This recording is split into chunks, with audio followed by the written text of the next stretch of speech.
Alright, this is an alternative method that I found on the internet for replacing the torsion spring on the Heritage. That's the Hearthstone Heritage 8022 model. So basically, this needs to be pounded out of here. I just used a screwdriver. But before you do that, there is a set screw right here that needs to come out. So my wife helped me, found it to be a little easier as one person tapped from one side, the other person pulled with a pair of pliers from here. So what's different about this method is that the instructions have you take the door apart.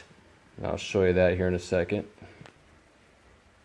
Alright, so with the door open here, the instructions I got from the manufacturer for the replacement that came with the replacement torsion spring asks you to take the door apart. It wants you to remove these 4 screws.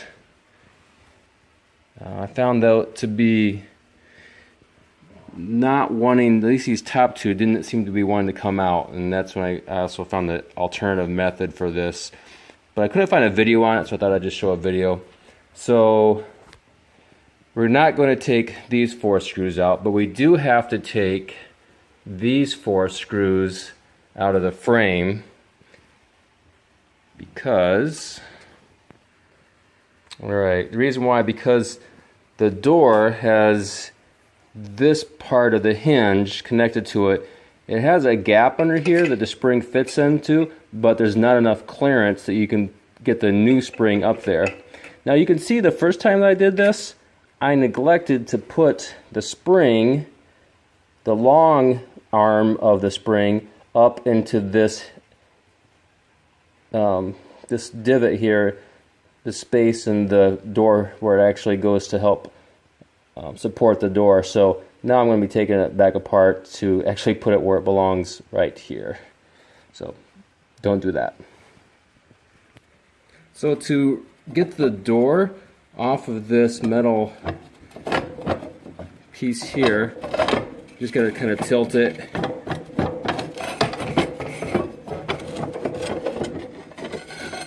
And it slides off. Alright, thanks. Alright, yep. Go ahead and finish, take those screws all the way out.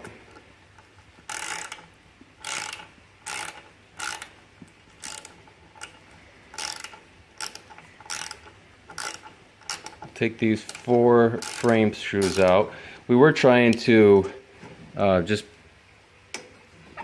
bypass that and pull this spring out and get the door in there, but that's harder than I thought it would be. So we're going to just try taking the frame back off again and sliding the door so that this part is on the outside of the door. Alright, I just want to point out that the new spring goes in with there's 2 arms on it, and the longer arm goes facing up, and the shorter arm, there's a hole where the old spring used to go into, so that's going to be that hole there. But the new one's designed so that it does not go in the hole, it actually extends down below it. Alright, so our plan now is that we've taken this frame off. Now we've got some room to work. We've got the longer arm of the spring facing up, the shorter arm here going down. But now then we can, there goes that. Have that taped up there to hold that out of the way. But so now we can move this back enough so hopefully I can get the bottom of the door, to the groove to fit in here, and then slide it all together. So we'll see how that. Alright, well, got the door put back on.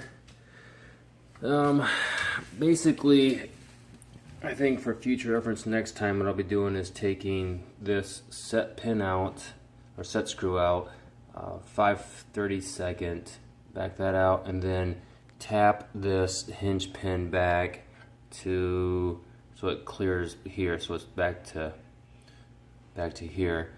And then this door is connected to these two pieces here, and then the frame here with these 4 screws. Take these 4 screws all the way out, and then that frame is connected to this piece here. So like I said before, there's not enough clearance to get the pin, or not the pin, the spring up into here. So I think what what I would do is take this frame off, unscrew that, and then keeping the frame and the door together in one piece, pulling it back away, pulling it back from here so that you can get this spring up in here with the one arm over the side of the door there in that groove. So all one piece, door and frame, and then sliding it together back in there seemed to what eventually worked. It's been two burning seasons, and that's all it took till that spring broke. The latch up here, the latch seems to be kind of failing as well.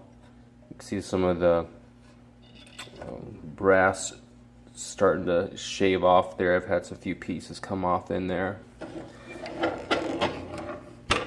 All in all, it's a decent stove. I'm not sure it's really got the guts to make it for 24/7 burning for year after year, but time will tell.